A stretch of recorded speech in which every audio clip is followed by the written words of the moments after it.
You are going to prison in Siberia. Not for murder, not for treason, not for anything that would make a good story. You are going because a man at a desk needed to fill a quota, and your name was easy to spell. That is it. That is the whole thing. No trial, no lawyer, no dramatic courtroom scene where you stand up and say objection. Just a man, a pen, and a list he needed to finish before lunch. Between 1930 and 1953, 18 million Soviet citizens were sent to labor camps. The crimes? Outstanding. A woman owned 6 chickens. The limit was 5. 15 years. A man was late to his factory shift. Once. 10 years. Another man clapped too softly at a political rally. He clapped. He showed up. He participated. His hands moved. Just not fast enough. Labor camp. Imagine practicing your applause every night so the government does not send you to the Arctic. That was real life. You, though? Your file does not even have an accusation. Just a name, a date, and a stamp. You are a school teacher in a small town east of Moscow. You teach arithmetic to kids who hate arithmetic, which means you were already familiar with suffering before any of this started. You eat the same breakfast every morning. Boiled egg, black bread, tea with no sugar because sugar has been unavailable since November, which at this point is not even a shortage. It is just your personality. You have a wife, a daughter, and a life so quiet that narrating it feels like a violation of pacing. None of that matters now. A man with a clipboard is about to knock on your door, and your boring, safe, unremarkable little life is about to stop being true. 4 in the morning, Tuesday. The knock is quiet, almost polite. You open the door expecting a neighbor. 2 men in long coats, 1 clipboard, 1 question. The clipboard man reads your name out loud. He already knows it. He just needs you to confirm, like a doctor checking your identity before surgery. Except the surgery is your entire life. You confirm. He makes a small mark. That mark is the whole legal process. Congratulations, you have been convicted by a pencil. You are told you have 20 minutes. 20 minutes to pack everything you will ever own again. You grab a bag, 2nd pair of socks, a photograph. You reach for your teaching journal, 9 years of lesson plans. You stop. You take the wool blanket instead. Best decision you will ever make. That blanket will outlast your shoes, your health, and your ability to remember what your daughter's voice sounds like. Your wife hands you bread wrapped in cloth. Your daughter watches from the hallway. You tell her you will write when you arrive. You will not. You step outside. The clipboard man does not look up. Last time you will ever stand in your own doorway. Freight car. Steel box. Bolts from the outside. 43 people. 1 bucket. That is your toilet and your clock.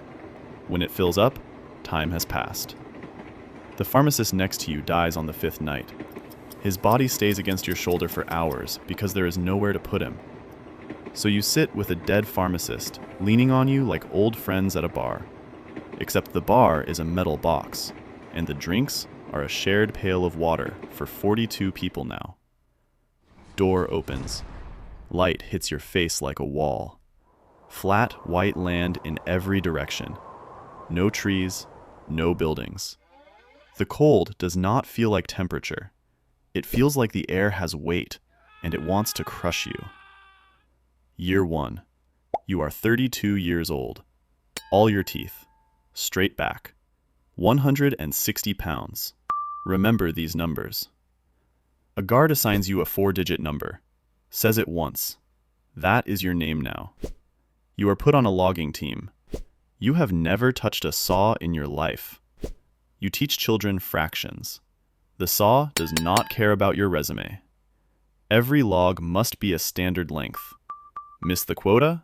You eat once instead of twice. And twice was already generous. Your hands crack open and bleed onto the wood. After 3 weeks, your brain stops registering the pain. Not because it stops, because it reclassifies it. This is just what hands are now. A man named Volkov refuses to work. Says he committed no crime. Guards walk him out. He does not come back. His bed is reassigned before dinner. Nobody says his name. Lesson learned. There is also a man everyone calls Granddad. Survives by becoming invisible. Speaks only when spoken to. Chews each bite 30 times. 30 exactly. You counted, because there is nothing else to count. You start copying him. Year 3. You are 34, 128 pounds. 2 teeth gone, not from a fight, from scurvy, which sounds like a pirate problem, but it turns out if you eat bread and soup for 3 years, your body starts returning parts. You have a cough that moved in 5 months ago, like a roommate you did not invite and cannot evict. Somewhere, 1,000 miles west, your daughter is 7. A different teacher stands where you stood. You think about this once. Then you teach yourself to never think about it again. You get very good at locking doors inside your own mind. Year 5. New prisoners arrive, blinking, shaking, looking for someone to explain. You remember that feeling. A baker from Leningrad keeps asking when he can send a letter. After 2 weeks, he stops asking. After a month, he stops talking. You have been here long enough to be the one who does not flinch. That is a promotion. The worst kind. Year 8. You are 40. The guards stop seeing you. You have become furniture.